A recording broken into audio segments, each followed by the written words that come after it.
دخل اس میں نہیں تقدیر و تقدیر کا ہے، دبدبا اصل میں عابد دلگیر کا ہے۔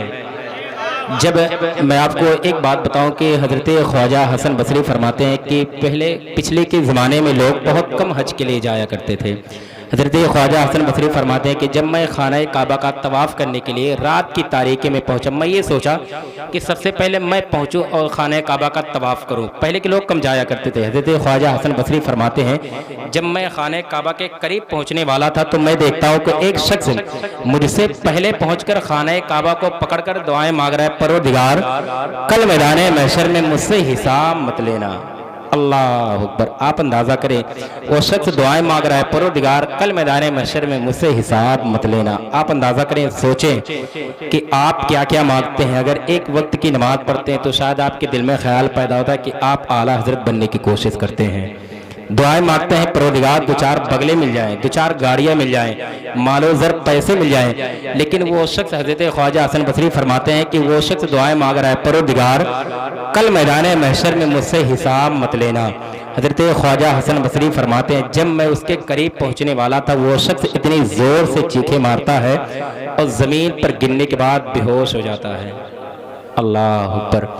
جب حضرت خواجہ حسن بصری فرماتے ہیں میں اس کے قریب پہنچا، سوچا اس کے ظلم مبارک کو ہٹاؤں۔ جب اس کے زلف مبارک کو ہٹایا تو دیکھا کوئی اور نہیں، حضرت امام حسین کے بیٹے امام زین العابدین تھے۔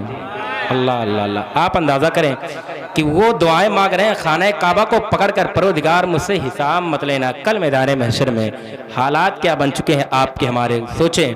ظاہر سی بات ہے کہ جس کا بیٹا کتنا بھی بیمار ہو، اگر اس کے خاندان والے طاقتور ہو تو وہ بھی طاقتور ہوتا ہے۔ لوگوں کے دل میں یہ خوف دیکھے کیا ہوتا ہے کہ دخل اس میں نہیں تقدیر و تقدیر کا ہے، دبدبا اصل میں عابد دلگیر کا ہے، اور بس یہی سوچ کر ظالم نے پنہائی زنجیر۔ ساقی بھائی، عارف بھائی، دخل اس میں نہیں تقدیر و تقدیر کا ہے، دبدبا اصل میں عابد دلگیر کا ہے، اور بس یہی سوچ کر ظالم نے پنہائی زنجیر۔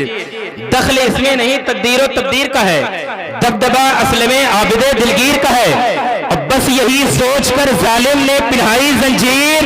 لاکھ بیمار صحیح خون تو شبیر کا ہے، لاکھ بیمار صحیح خون تو شبیر کا ہے، بس یہی سوچ کر، شکریہ، بس یہی سوچ کر ظالم نے پنہائی زنجیر۔ لاکھ بیمار صحیح خون تو شبیر کا ہے، بس یہی سوچ کر ظالم نے پنہائی زنجیر۔ لاکھ بیمار صحیح خون تو حجرہ پر کے اٹھ گئے راہ شہادت پر اگر اپنے قدم۔ ساقی بھائی، یہ حالات ہیں، اور ظاہر سی بات ہے کہ اگر عاشق رسول بیٹھے ہیں تو تمنا بھی رکھیں یار، اگر یہ جان ملی ہے تو نبی کے صدقے میں ملی ہے، اگر یہ جان چلی جائے نبی کے نام پر پھر بھی ہمارے لیے کم ہے۔ یہ اٹھ گئے راہ شہادت پر اگر اپنے قدم، یہ زمین خون کی دہلیز میں ڈھل جائے گی۔ اٹھ گئے راہ شہادت پر اگر اپنے قدم، یہ زمین خون کی دہلیز میں ڈھل جائے گی، اور ہم کو تلوار اٹھانے پہ نہ مجبور کرو۔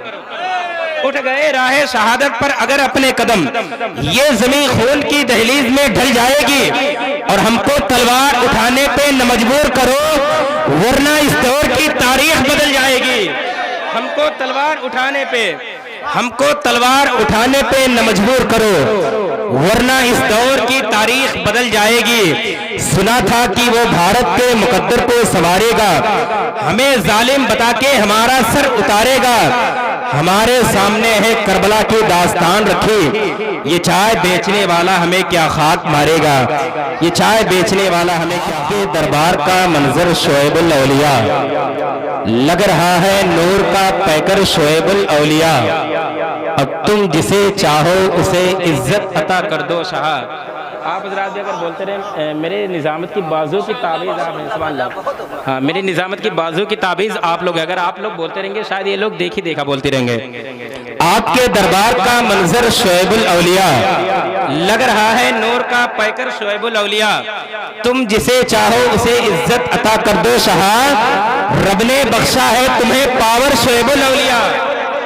آپ کے دربار کا منظر شعیب الاولیاء، لگ رہا ہے نور کا پیکر شعیب الاولیاء، اب باغیان مسلک احمد رضا حیران تھے دیکھ کر کے آپ کا تیور شعیب الاولیاء، باغیان مسلکے احمد رضا حیران تھے دیکھ کر کے آپ کا تیور شعیب الاولیاء، دیکھ کر کے آپ کا تیور شعیب الاولیاء۔ میں آپ کو بتاؤں کہ میرے بھائی شہنشاہ صاحب ترنم اصغر بھائی نے کلام رضا پڑھا، آپ لوگوں نے بڑی خاموشی سے سنا۔ میں آپ کو بتاؤں کہ کلام رضا سمجھنے کے لیے بہت بڑے عقل ہونے کی بات ہے۔ اپنے پڑوسی ملک پاکستان کی سرزمین پر ایک جلسہ ہو رہا تھا، وہ جلسہ کا دستار بندی کا موقع تھا۔ ایک جگہ ہے پرسیال کوٹ، اس جلسے کی صدارت فرما رہے تھے قلندر لاہوری علامہ ڈاکٹر اقبال۔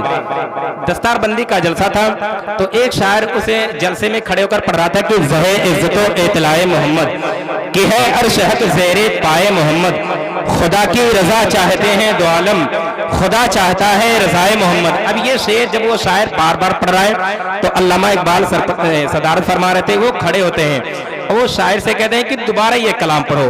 پھر وہ پڑھتا ہے کہ زہ عزت و اطلاع محمد، مکتا پڑھتا ہے خدا کی رضا چاہتے ہیں دو عالم، خدا چاہتا ہے رضائے محمد۔ علامہ اقبال کھڑے ہونے کے بعد کہتے ہیں کہ قلم لاؤ، کاپی لاؤ۔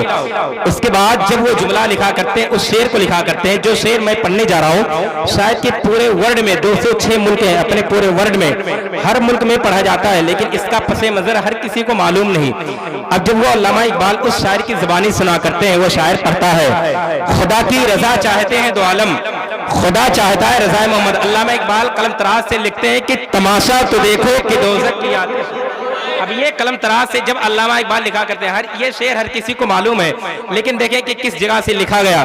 وہ شاعر پڑھتا ہے خدا کی رضا چاہتے ہیں دو عالم، خدا چاہتا ہے رضائے محمد۔ علامہ اقبال فرماتے ہیں تماشا تو دیکھو کہ دوزخ کی آتش لگائے خدا اور بجھائے، تماشا تو دیکھو کہ دوزخ کی آتش لگائے خدا اور بجھائے محمد، تعجب کی جہاں ہے کہ فردوس اعلیٰ بنائے خدا اور بسائے محمد، تعجب کی جہاں ہے کہ فردوس اعلیٰ بنائے خدا اور